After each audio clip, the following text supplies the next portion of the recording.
ओङ्कारलक्ष्मीरूपेण विष्णोर्हृदयमव्ययम् विष्णुमानन्दमध्यस्थम् ह्रीङ्कारबीजरूपिणी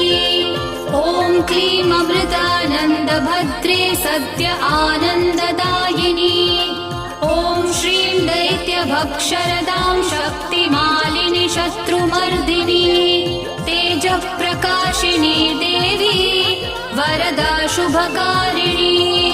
ब्राह्मी च वैष्णवी भद्रा कालिका रक्तशाम्भवी आकार ब्रह्मरूपेण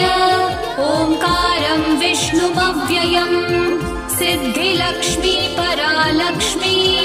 लक्ष्म्यलक्ष्मी नमोऽस्तु ते